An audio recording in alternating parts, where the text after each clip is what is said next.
Mr Deputy Speaker, and it's a joy to follow the member for Mole Valley, though I've got to say I disagree with much of what he has said, because of course this is not just an issue of if you can get people sitting down with the right tax inspector, this can be sorted out.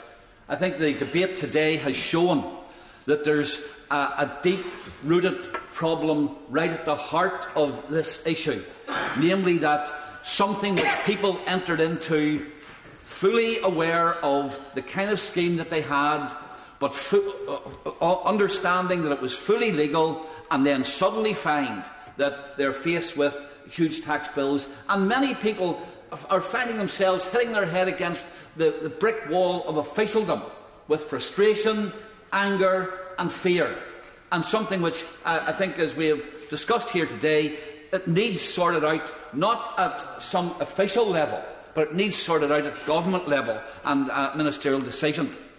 The economist Adam Smith, who wrote the first economics textbook, laid down what were called the canons or the principles of taxation. What should the basis of any tax system be?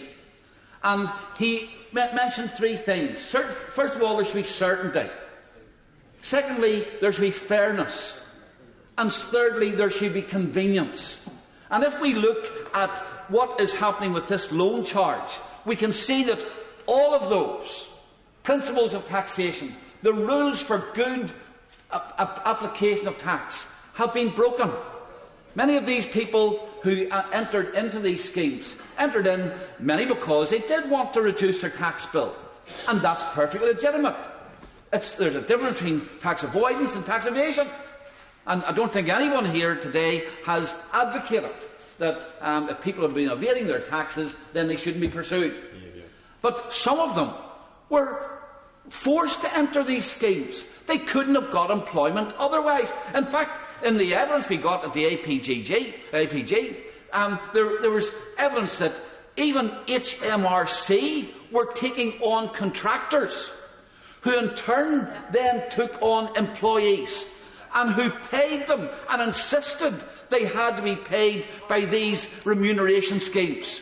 And yet, it seems that HMRC were quite happy to employ contractors on that basis, because the scheme was deemed illegal.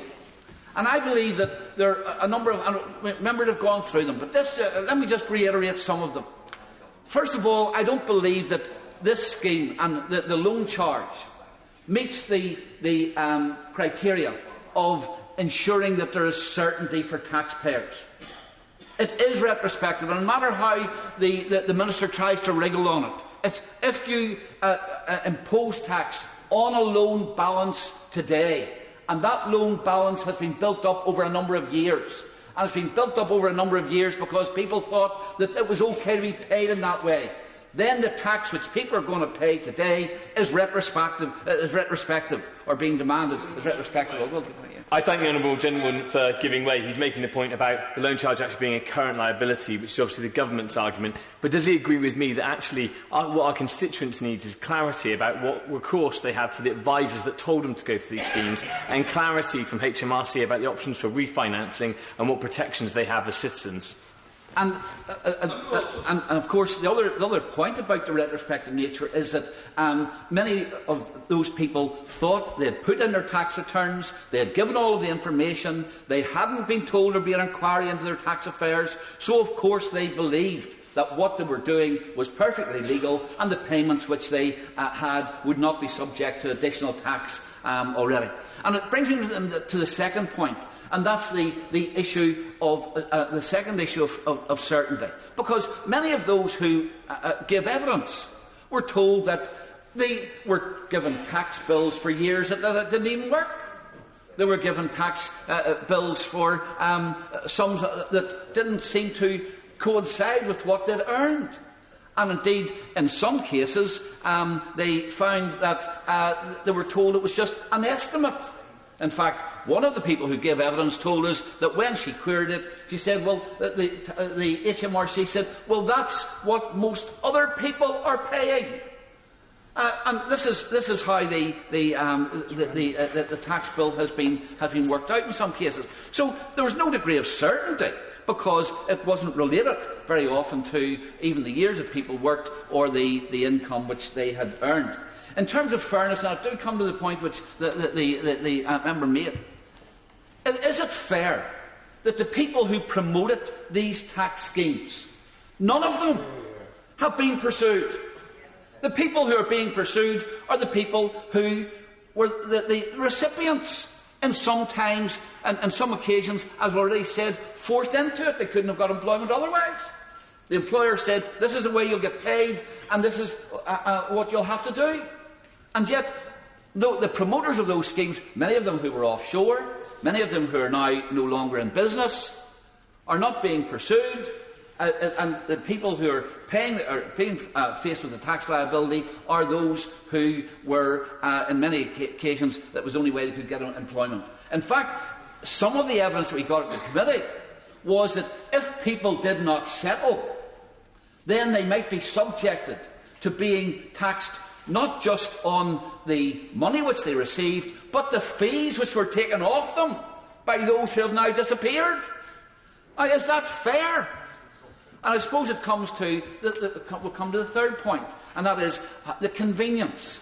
And when it comes to paying, that's why we pay PAYE, we pay our tax on a monthly basis or whatever, rather than being hit with a huge sum of money all at once. And with the way in which this has been, On the point about the huge sum of money at once, this is exactly the number of the issue. Regardless of the rights or wrongs of the case, does the honourable gentleman agree with me that these people need huge amounts of time to pay, or in some cases debt forgiveness, because they simply cannot afford to pay? And in fact, I just wanted to come to the point of debt forgiveness, because of course, when it comes to large companies, HMRC are prepared to negotiate sums of money and cut tax bills quite significantly. While in these particular cases, it's a case, there is the sum, pay it by and enter into a discussion and a settlement with us, or else you will be hit with the loan charge subsequently. So I think that for all of those reasons, this is a scheme which does not require, as the member for Mole Valley said, just simply taking constituents along and sitting down with a tax inspector. This requires action by the Minister. We have asked for reasonable action from a reasonable minister, and I trust that that's what we'll get today. Crispin Blunt.